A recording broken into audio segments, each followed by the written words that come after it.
പേര് സിന്ധു നെൽസൺ. ഞാൻ കൊല്ലം ജില്ലയിലുള്ള അഞ്ചൽ നിന്നാണ് വരുന്നത്. ആദ്യമായിട്ട് കൃപാസനം പ്രസാദപര മാതാവിൻ്റെ പ്രത്യക്ഷീകരണ സാക്ഷിയാക്കിയതിന്, രണ്ടാമതും എന്നെ സാക്ഷിയാക്കിയതിന് ഞാൻ അമ്മയ്ക്ക് നന്ദി പറയുന്നു. ഇനിയുള്ള ജീവിതം ഈശോയെ മഹത്വപ്പെടുത്തണ അനുവദിക്കണമേ എന്ന് ഞാൻ ഈശോയോട് പ്രാർത്ഥിക്കുന്നു. 2019 ഞങ്ങളിവിടെ ഉടമ്പടി എടുക്കുന്ന സമയത്ത് ഞങ്ങൾക്ക് കൃപാസനത്തെപ്പറ്റി ആരും പറഞ്ഞു തന്നിട്ടില്ല. ഞങ്ങളുടെ നാട്ടിൽ കൃപാസനത്തെപ്പറ്റി അധികം ആരും അറിഞ്ഞിട്ടുമില്ല. എനിക്കൊരു കൃപാസനം പത്രം കിട്ടിയിട്ടുമില്ല. 2019 എനിക്ക് യൂട്യൂബോ വാട്സപ്പോ ഒന്നും ഇല്ലാത്ത ആളായിരുന്നു. ഞാൻ വീട്ടിൽ വളരെ ഒതുങ്ങിക്കഴിയുന്ന ഒരാളായിരുന്നു. ഹസ്ബൻഡ് വിളിക്കുന്നിടത്ത് പോവും എന്നുള്ളതല്ലാതെ പ്രാർത്ഥനയ്ക്ക് പോവുമോ അങ്ങനെയൊന്നും ഉള്ള ഒരാളല്ലായിരുന്നു. അതുകൊണ്ട് വാട്സപ്പ് യൂട്യൂബ് ഒന്നും ഞാൻ അധികം അങ്ങനെ ഉപയോഗിക്കണമെന്നുള്ളൊരു ചിന്ത എനിക്ക് വന്നിട്ടില്ല. എനിക്കാരും വീട്ടിൽ നിന്ന് അങ്ങനെ ആരും പറഞ്ഞു തന്നിട്ടുമില്ലായിരുന്നു. എനിക്ക് ചെറിയൊരു ശാരീരികമായ അസ്വസ്ഥത അന്നുണ്ടായ സമയത്ത് ഒരു എൻഡോസ്കോപ്പി ആവശ്യമായിട്ട് വന്നു. ആ സമയത്ത് ഞാൻ വളരെ വീക്കായിപ്പോയി. എനിക്ക് ഭക്ഷണമൊന്നും കഴിക്കാൻ പറ്റാത്തൊരവസ്ഥ വന്നപ്പോൾ എൻഡോസ്കോപ്പി പറഞ്ഞ സമയത്ത് ഞാൻ എൻ്റെ വീട്ടിൽ തന്നെയാണ്. ഹസ്ബൻഡ് പുറത്തു പോവും. എൻ്റെ മകന് +2 പഠിക്കുകയാണെന്ന്. അപ്പോൾ അവൻ സ്കൂളിൽ പോകുമ്പം ഹോട്ടലിൽ ഫുഡാണ് വാങ്ങിച്ചുകൊണ്ട് വന്ന്. എനിക്ക് ആഹാരം വയ്ക്കാനൊന്നും ഒക്കത്തില്ല. ഞാൻ ഈ സോഫയിൽ കിടന്ന സമയത്ത് ഞങ്ങളുടെ പ്രാർത്ഥനാ കൗണ്ടർ ആ ഫ്രണ്ടിൽ തന്നെയാണ്. അപ്പോൾ കിടന്ന് ഞാൻ നന്നായിട്ട് മാതാവിനോട് മാധ്യസ്ഥം പിടിച്ച് പ്രാർത്ഥിക്കുന്നുണ്ട് കരഞ്ഞ്. അപ്പോൾ എൻ്റെ ചെവിയിൽ കൃപാസനത്തിൽ വന്ന് അന്ന് കേട്ട്. ഇന്ന് പക്ഷേ അത് പറഞ്ഞാൽ ആര് വിശ്വസിക്കുമെന്നൊന്നും എനിക്കറിയത്തില്ല. പക്ഷേ ഞാൻ കേൾക്കുന്നത് കൃപാസനം എന്നാണ്.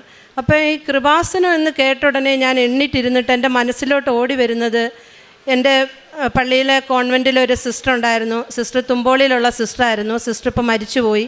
സിസ്റ്റർ എന്നോട് വലിയ സ്നേഹമായിരുന്നു. അപ്പോൾ സൺഡേയിലെ കുർബാന കഴിയുമ്പോൾ സിസ്റ്റർ എനിക്ക് കുറേ ബുക്കുകൾ കൊണ്ടുവന്ന് തരും. കുറേ ചോക്ലേറ്റും തരും, കുറേ ബുക്കുകളും തരും. പക്ഷേ ഞാൻ പറഞ്ഞില്ല, എനിക്ക് അന്ന് അത്രയും വലിയ പ്രാർത്ഥനകളൊന്നും ഇല്ലാത്തതുകൊണ്ട് ഈ ബുക്കുകളൊക്കെ ഞാൻ കൊണ്ടുവന്ന് കബോർഡിനകത്ത് വെക്കും. അപ്പോൾ എൻ്റെ മനസ്സിനകത്ത് സിസ്റ്റർ എൻ്റെ കയ്യിൽ എന്തോ ഒരു പേപ്പർ മടക്കി തന്നതുപോലെ ഒരു ഓർമ്മ വന്ന് ഞാൻ പോയി കബോർഡ് തുറന്ന് നോക്കിയപ്പം ഒരു കീറിയ കൃപാസനം പത്രമാണെന്ന് സിസ്റ്റർ എനിക്ക് തന്നത്. സിസ്റ്റർ തന്നിട്ടത് കൃപാസനം പത്രമാണെന്നോ ഒന്നും പറഞ്ഞിരുന്നില്ല. ഞാനത് എടുത്ത് നോക്കിയപ്പോൾ യൂട്യൂബിൻ്റെ എല്ലാം അതിൻ്റെ അടിയിൽ കൊടുത്തിട്ടുണ്ട്. ഉടമ്പടിയെപ്പറ്റി വായിച്ചു. പിന്നെ ഞാൻ യൂട്യൂബ് ഞാൻ തന്നെ സബ്സ്ക്രൈബ് ചെയ്തു. ആ യൂട്യൂബിൽ നിന്ന് പ്രത്യക്ഷീകരണ പ്രാർത്ഥനയും ഈവനിങ്ങിലെ പ്രാർത്ഥനയൊക്കെ എടുത്ത് ഞാൻ പ്രാർത്ഥിച്ചിട്ട് ഹസ്ബൻഡിനോട് പറഞ്ഞ്, എന്നെ ഈ കൃപാസനം എന്ന് പറയുന്ന സ്ഥലത്ത് കൊണ്ടുപോയി ഉടമ്പടി എടുത്തിട്ട് എൻഡോസ്കോപ്പിക്ക് കൊണ്ടുപോകുമെന്ന് ചോദിച്ചപ്പോൾ പറഞ്ഞു, ഇല്ല, നമുക്ക് ആദ്യം എൻഡോസ്കോപ്പിക്ക് പോകാം, പിന്നെ ഞാൻ നിന്നെ അവിടെ കൊണ്ടുപോകാമെന്ന് പറഞ്ഞു.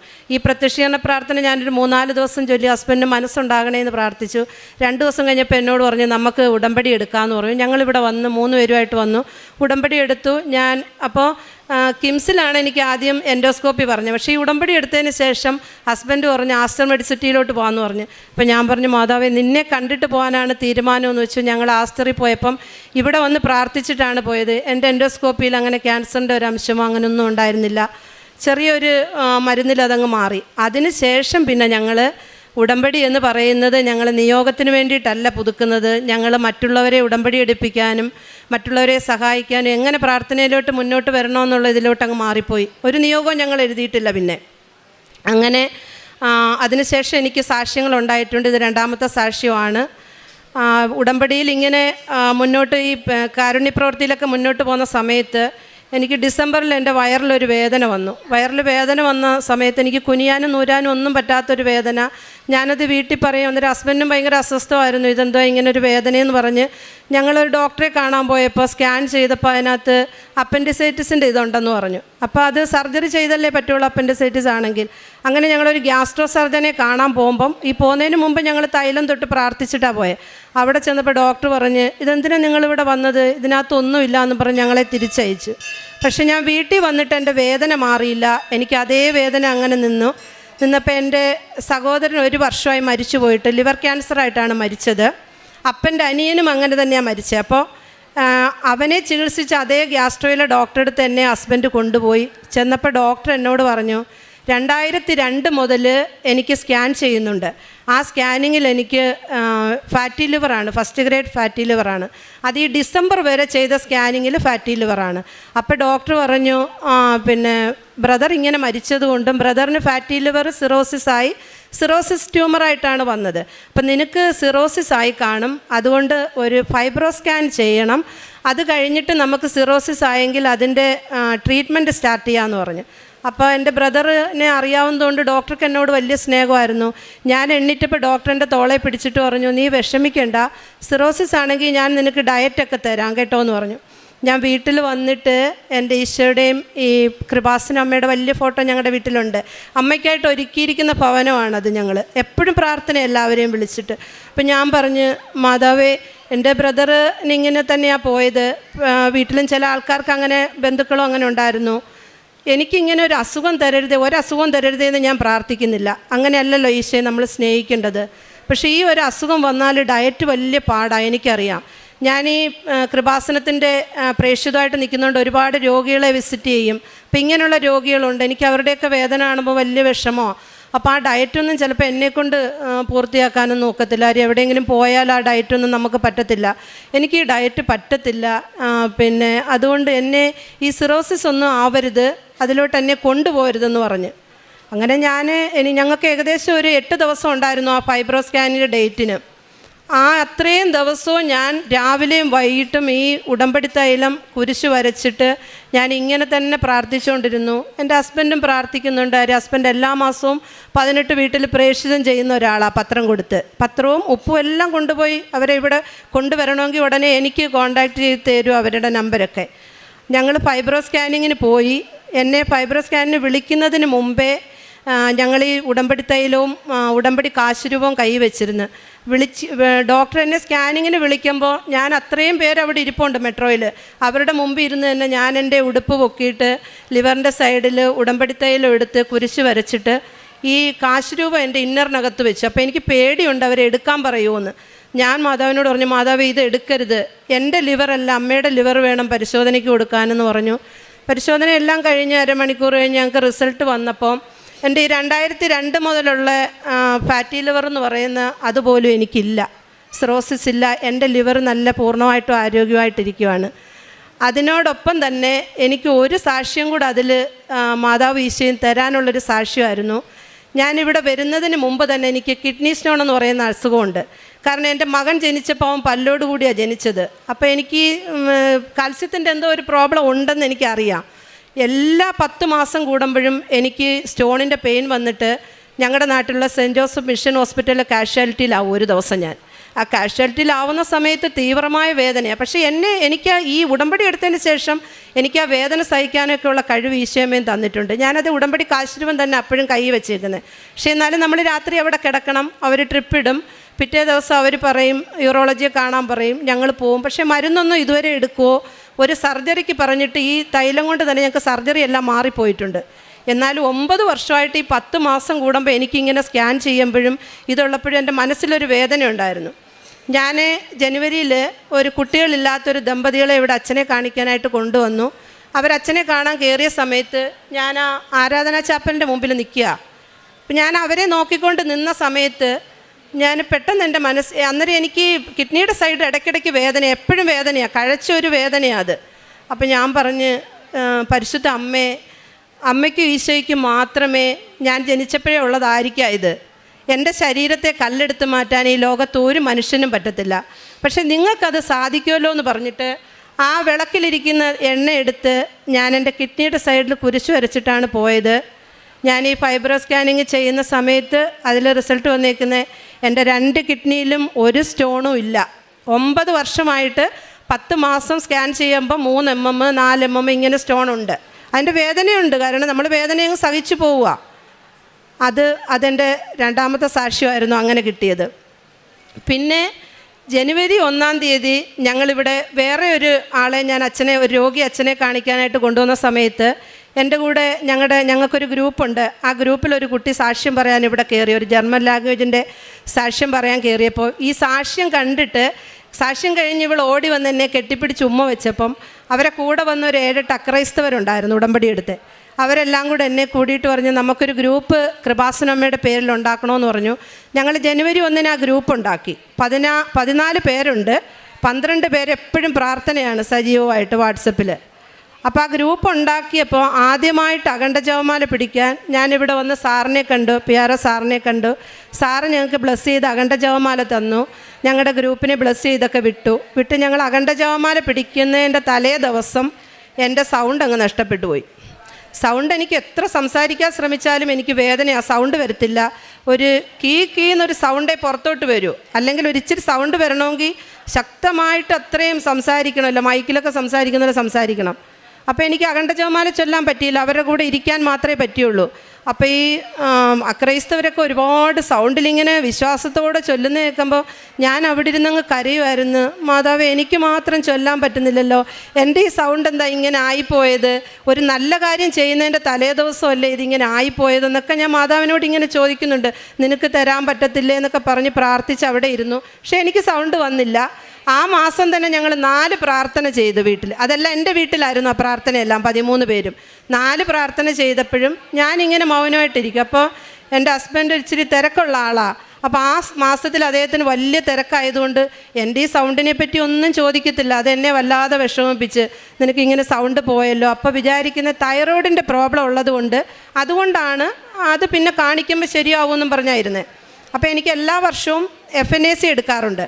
ഈ 4 വർഷമായി എടുക്കുന്നത്. 3 വർഷവും FNAC എടുത്തപ്പോൾ നെഗറ്റീവാണ്, ഈ വർഷം മാത്രം എടുത്തില്ല. അപ്പോൾ FNAC എടുക്കാനായിട്ട് ഞങ്ങൾ പോയി. അപ്പോൾ ഈ കഴുത്തേൽ ഞാൻ തൈലം തൊട്ട് കുരിശ് വരച്ച് പ്രാർത്ഥിച്ചിട്ട് പറയും, എൻ്റെ സൗണ്ടിങ് തിരിച്ചു തരണേ, എനിക്ക് പ്രാർത്ഥിക്കാൻ വേണ്ടി മാത്രമായി സൗണ്ട് ഉള്ളതെന്ന് പറഞ്ഞ് ഞാൻ പ്രാർത്ഥിക്കുമായിരുന്നു. അപ്പോൾ FNAC ചെയ്യാനായിട്ട് എൻഡോക്രൈനോളജിൽ ചെന്നപ്പോൾ ഡോക്ടർക്ക് നല്ല പരിചയമായിരുന്നു ഞങ്ങളെ ഈ 3 വർഷം കൊണ്ട്. ഡോക്ടർ പറഞ്ഞ്, സിന്ധുവിന് എന്തോ വിഷമമുണ്ടല്ലോ എന്ന് പറഞ്ഞപ്പോൾ ഹസ്ബൻഡ് പറഞ്ഞ്, ആ സിന്ധുവിന് ഇപ്പോൾ എപ്പോഴും കംപ്ലൈൻറ്റാണ് ഡോക്ടറെ, സൗണ്ട് ഇല്ല എന്ന് പറഞ്ഞ് കംപ്ലൈൻറ്റാന്ന് പറഞ്ഞു. അപ്പം ഞാൻ പറഞ്ഞു, ഡോക്ടറെ കംപ്ലൈൻ്റ് അല്ല, എൻ്റെ സൗണ്ട് ജനുവരി 1 പോയതാണ്. അപ്പോൾ ഡോക്ടർ നോക്കിയപ്പോൾ സൗണ്ട് ഇല്ല. അപ്പോൾ ഡോക്ടർ ഉടനെ അവിടെ തന്നെ ENTയിൽ എൻഡോസ്കോപ്പിക്ക് തന്ന്. എൻഡോസ്കോപ്പി ചെയ്തപ്പം 2 തടുപ്പുണ്ട്, അതുകൊണ്ടാണ് സൗണ്ട് പോയത്. അത് ചിലർക്ക് വന്നില്ല എന്നുണ്ടെങ്കിൽ ആ 2 തടുപ്പും സർജറി ചെയ്യണം. സർജറി ചെയ്ത് കഴിഞ്ഞാലും ചിലർക്ക് പിന്നെയും സൗണ്ട് പോവാറുണ്ട്. ഒരുപാട് സംസാരിക്കുകയും ഇങ്ങനെ ആ സൗണ്ട് എടുക്കുന്നവർക്കൊക്കെ ഇങ്ങനെ പോവാറുണ്ടെന്ന് പറഞ്ഞു. ഉടനെ ഹസ്ബൻഡ് എന്നോട് പറഞ്ഞ്, നീ ഇനി ഗ്രൂപ്പിൽ അങ്ങനെ സൗണ്ട് എടുത്ത് പ്രാർത്ഥിക്കുകയൊന്നും വേണ്ട, അതുകൊണ്ടാണ് നിൻ്റെ സൗണ്ട് പോയത്, നീ പെതുക്കെ പ്രാർത്ഥിക്കാൻ എന്ന് ഞാൻ നിന്നോട് പറഞ്ഞാൽ കേൾക്കത്തില്ലെന്ന് പറഞ്ഞ് എന്നെ വഴക്ക് പറയുമ്പോൾ ഞാൻ മാതാവിൻ്റെ മുഖത്തോട്ട് നോക്കിയിട്ട് പറഞ്ഞു, മാതാവേ, പ്രാർത്ഥിക്കുന്നെങ്കിൽ എനിക്ക് സൗണ്ട് വെച്ച് പ്രാർത്ഥിക്കാതെ പറ്റത്തില്ല, മൗനമായിട്ടിരുന്ന് പ്രാർത്ഥിക്കാൻ. അത് ഏതെങ്കിലും ആരാധന ചാപ്പലിൽ ഇരിക്കുമ്പോൾ മാത്രമേ എനിക്കങ്ങനെ പറ്റൂ. അല്ലാതെ എൻ്റെ അമ്മയോട് എനിക്ക് പറയുമ്പോൾ അത് എൻ്റെ ഹൃദയത്തിൽ നിന്ന് പുറത്തോട്ട് വന്നേ എനിക്ക് പറയാൻ പറ്റത്തുള്ളൂ എന്ന് കരഞ്ഞ് ഞാൻ പ്രാർത്ഥിച്ചു. അവർ 800 രൂപയുടെ ടാബ്ലറ്റ് തന്നിട്ട് ഡോക്ടർ പറഞ്ഞ്, ഈ ടാബ്ലറ്റ് കഴിക്കുമെന്ന് പറഞ്ഞ്. ഞങ്ങൾ വീട്ടിൽ വന്നപ്പോൾ ഞങ്ങളുടെ ഗ്രൂപ്പിലുള്ള 13 പേരെ ഞാൻ വാട്സപ്പിൽ കോളിൽ വിളിച്ചിട്ട് പറഞ്ഞ്, നമ്മൾ ഇത്രയും പേര്, ഞങ്ങൾ 14 ഉടമ്പടിക്കാരാണ്, അത് അത്രയും പ്രേക്ഷിതം ചെയ്ത് ഉടമ്പടി എങ്ങനെയാണെന്ന് അറിഞ്ഞ് പോകുന്നവരാണ് അവർ. അവരോട് പറഞ്ഞു, ഞാൻ മരുന്നെടുത്തില്ല, ഈ സൗണ്ട് വരത്തില്ല എന്നുണ്ടേ വേണ്ട, കൃപാസനത്തിൻ്റെ അൾത്താരയിൽ നിന്ന് എനിക്ക് സൗണ്ട് തിരിച്ചു തരാമെങ്കിൽ തന്നാൽ മതിയെന്ന് പറഞ്ഞ്.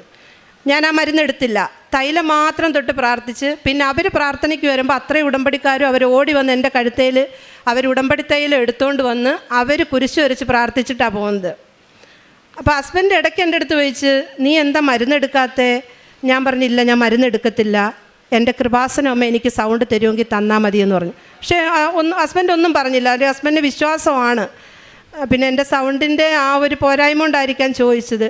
ഈ ഫെബ്രുവരി 20-ാം തീയതി എൻ്റെ സൗണ്ട് പഴയതുപോലെ തിരിച്ചു വന്ന് ഞാൻ ഒരു മരുന്നും എടുത്തിട്ടില്ല. മരുന്ന് ഇവിടെ കൊണ്ടുവരാൻ ഞാൻ മറന്നു, പൊട്ടിക്കാതെ ഞാൻ മരുന്ന് വെച്ചിട്ടുണ്ട്.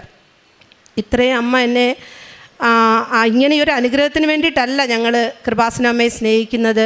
മറ്റുള്ളവരെ കൊണ്ടുവരാനും പിന്നെ ഉടമ്പടി എടുക്കാൻ മുടങ്ങിക്കിടക്കുന്നവരുണ്ട്, അങ്ങനെ കൊണ്ടുവരാനും ഒക്കെ ഞങ്ങൾ ഉടമ്പടി എടുത്തത്. ഹസ്ബൻഡ് ഞാനും കൂടെ ഒരുമിച്ചാണ് പ്രേക്ഷിതം ചെയ്യുന്നത്.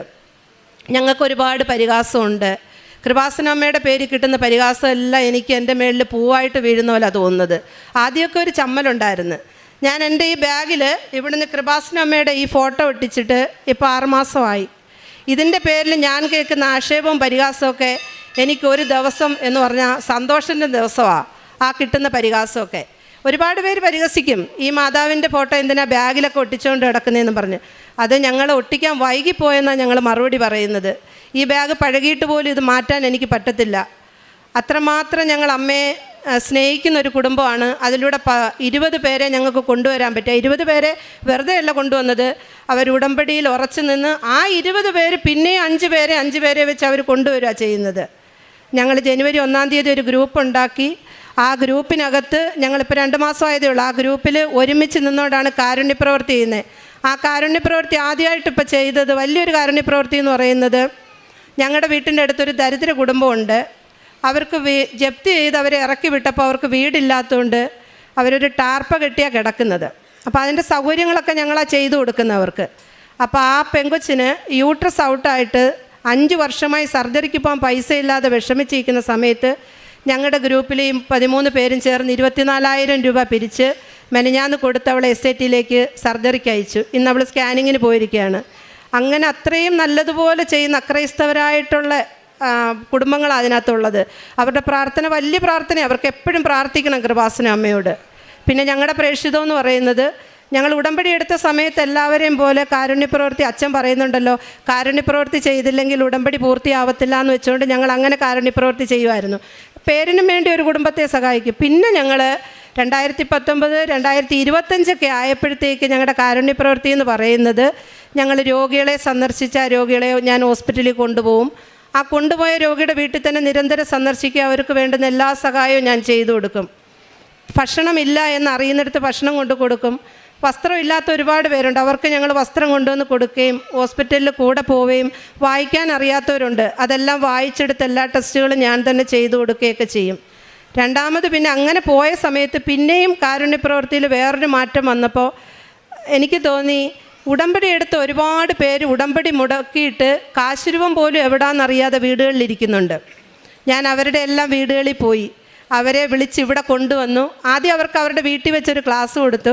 അതിനുശേഷം ഇവിടെ കൊണ്ടുവന്ന് ഉടമ്പടി പുതുക്കി കാരുണ്യപ്രവൃത്തിയിലേക്ക് കൊണ്ടുപോയി. ഞാൻ പോയ മിക്ക ഭവനങ്ങളിലും 3-4 പുതുക്കിയവരുണ്ടായിരുന്നു. പക്ഷേ കാരുണ്യപ്രവൃത്തി ചെയ്തിട്ടുണ്ടോ എന്ന് ചോദിച്ചപ്പോൾ ഒന്നുമില്ല എന്ന് പറഞ്ഞു. അവരെല്ലാം ഇന്ന് എൻ്റെ ഗ്രൂപ്പിനകത്തുണ്ട്. അവരാണ് മുന്നിട്ട് കാരുണ്യപ്രവൃത്തിക്ക് ഇപ്പം നിൽക്കുന്നത്. അങ്ങനെയായിരുന്നു ഞങ്ങൾ 2ാമത് പ്രേക്ഷിതം ചെയ്തത്. 3ാമത്തെ ഈ പ്രേക്ഷിതമായിട്ട് ഉള്ളതായിരുന്നു ഈ ഗ്രൂപ്പ് ഞാൻ ഉണ്ടാക്കി. അക്രൈസ്തവരെ കൂടുതൽ പേരെ ഇതിലേക്ക് കൊണ്ടുവരികയും എനിക്കറിയാവുന്ന ഞാൻ പഠിച്ച പ്രാർത്ഥനകളെല്ലാം ഞാൻ അവരെ പഠിപ്പിച്ചു. 10 പേരോളം പേരെ ജപമാല പഠിപ്പിച്ചു, എങ്ങനെയാ ചൊല്ലണ്ടേന്നെല്ലാം പഠിപ്പിച്ചു. കുരിശിൻ്റെ വഴി ഈ സമയത്ത് അവർക്ക് അറിയത്തില്ലായിരുന്നു, അതെല്ലാം ചെയ്തു. ഞാൻ ലാറ്റിനാണ്, ഞങ്ങളുടെ പള്ളികളിലേക്ക് അവരെ കൊണ്ടുപോയി സിസ്റ്റേഴ്സുമായിട്ട് ബന്ധപ്പെടുത്തി. പിന്നെ ഞങ്ങളിവിടെ ഈ പ്രേക്ഷിതം എവിടെ ഉടമ്പടി മുടങ്ങിക്കിടക്കുന്നവരുണ്ടോ അവിടെ പോവും. പിന്നെ എന്നെ വിളിക്കും, മറ്റുള്ളവർ നമ്പർ കൊടുത്തിട്ട് എന്നെ വിളിച്ചിട്ട് പറയും ഉടമ്പടി എടുക്കാൻ ഇങ്ങനൊരു കൊച്ചിനെ വിളിച്ചാൽ മതി എന്ന് പറയുമ്പോൾ ഞാൻ ആ വീട്ടിലേക്ക് എത്ര ദൂരെ ആയാലും പോകും. എൻ്റെ ഹസ്ബൻഡ് എത്ര ദൂരെ ആയാലും എന്നെ വിടും അതിന്. അവിടെ പോവും, അവരുമായിട്ട് സംസാരിക്കും. പക്ഷേ പത്രം പ്രേക്ഷിതം ചെയ്യാമെന്നുള്ള ഉറപ്പുണ്ടെങ്കിൽ മാത്രമേ ഞാൻ അവരെ ഉടമ്പടി എടുപ്പിക്കത്തുള്ളൂ. ആദ്യ സമയത്തൊക്കെ ഞാൻ എല്ലാവരെയും ഉടമ്പടി എടുപ്പിക്കുമായിരുന്നു. ഇപ്പം പത്രം പ്രേക്ഷിതം ചെയ്യാമെങ്കിൽ മാത്രമേ ഞാൻ ഉടമ്പടി എടുപ്പിക്കത്തുള്ളൂ. അങ്ങനെ അവരുമായിട്ട് ഇവിടെ ഞാൻ തന്നെ അവർക്ക് വണ്ടിക്കൂലി കൊടുത്ത് ഞാനിവിടെ കൊണ്ടുവരും. പിന്നെ ഞങ്ങളുടെ നാട്ടിൽ കുറച്ച് പേര് സാമ്പത്തികമായിട്ട് ഈ എല്ലാ മാസവും ഇവിടെ വരാൻ ബുദ്ധിമുട്ടുള്ളവരുണ്ടെന്ന് മനസ്സിലാക്കി അവരുമായിട്ട് അടുത്ത് അവരെ വീട്ടിൽ പോയി ഞാൻ ഇരിക്കും. ഈ പത്രമായിട്ട് അവിടെ പോയി ഇരിക്കും. അപ്പോൾ അവർക്ക് എല്ലാ മാസവും പത്രം വാങ്ങിച്ച് പ്രേക്ഷിതം ചെയ്യാൻ അവർക്ക് ഭയങ്കര ആഗ്രഹമാണ്. പക്ഷേ പത്രം വാങ്ങിക്കാനോ ഇവിടെ വരാനോ ഉള്ള സാമ്പത്തികം ഇല്ലാത്തതുകൊണ്ട് ഞാനും ഹസ്ബൻഡും ഇവിടെ വന്ന് ഞങ്ങൾ 2 കെട്ട് പത്രം വെച്ച് അവർക്കെല്ലാം വാങ്ങിച്ചുകൊണ്ട് കൊടുക്കും. അപ്പോൾ അവർ പ്രേക്ഷിതം ചെയ്യാനായിട്ട് പോകും. എൻ്റെ നാട്ടിലിപ്പോൾ എനിക്ക് പ്രേക്ഷിതം ചെയ്യാൻ പറ്റത്തില്ല. കാരണം ഞാൻ അത്രയും പേരെ കൊണ്ടുവന്ന് അവരെല്ലാം പ്രേക്ഷിതം ചെയ്യുന്നതുകൊണ്ട് ഞങ്ങൾക്ക് വേറെയുള്ള സ്ഥലങ്ങളിലേ പോകാൻ പറ്റൂ. പക്ഷേ ഞങ്ങൾ ഇന്നുവരെ എടുത്ത ഉടമ്പടിയിൽ ഞങ്ങൾ ബസ് സ്റ്റാൻഡിലോ റെയിൽവേ സ്റ്റേഷനിലോ ഒന്നും പത്രം പ്രേക്ഷിതം ചെയ്തിട്ടില്ല, ഹോസ്പിറ്റലിൽ ചെയ്തിട്ടില്ല. കാരണം ഞങ്ങളുടെ നാട്ടിലെ ഹോസ്പിറ്റലിൽ ചെല്ലുമ്പോൾ അവിടുത്തെ OPയിൽ കസേരയിൽ പത്രം കൂട്ടി വെച്ചിരിക്കുക. അതുകൊണ്ട് ഞങ്ങൾ ചെയ്യത്തില്ല. ഞങ്ങളെല്ലാ വീടുകളും കയറി ഇറങ്ങിയിട്ട് ആ വീട്ടിൽ ഞാൻ 10 മിനിറ്റ് ഇരിക്കും. കൃപാസനത്തെ പറ്റി സംസാരിക്കും, ഉടമ്പടി എന്താണെന്ന് സംസാരിക്കും, യൂട്യൂബിനകത്തുള്ള പ്രധാനപ്പെട്ട സാക്ഷ്യങ്ങൾ അവരെ കേൾപ്പിക്കും. അപ്പോൾ അവിടെ കുറച്ച് നേരം ഇരിക്കുമ്പം അവരുടെ മനസ്സിൽ നിന്ന് വരും അവർക്ക് ഉടമ്പടി എടുക്കാൻ ആഗ്രഹം ഉണ്ടായിരുന്നു, പക്ഷേ കൊണ്ടുപോകാൻ ആരും ഇല്ലായിരുന്നു എന്നുള്ളത്. അങ്ങനെ അവരെ ഇവിടെ കൊണ്ടുവരും. അതാണിപ്പം ഈ പ്രേക്ഷിതമാണ് ഞങ്ങൾ ചെയ്യുന്നത്. എല്ലാത്തിനും മാതാവിനും ഈശോയ്ക്കും ഞാൻ നന്ദി പറയുന്നു. എൻ്റെ ഇനിയുള്ള ജീവിതം ഈശോയും അമ്മയും മഹത്വപ്പെടുത്താനുള്ളതായിരിക്കണമെന്നാണ് ഞങ്ങളുടെ പ്രാർത്ഥന. സങ്കീർത്തനം 27:8 എൻ്റെ മുഖം തേടുവിൻ എന്ന് അവിടുന്ന് കൽപ്പിച്ചു.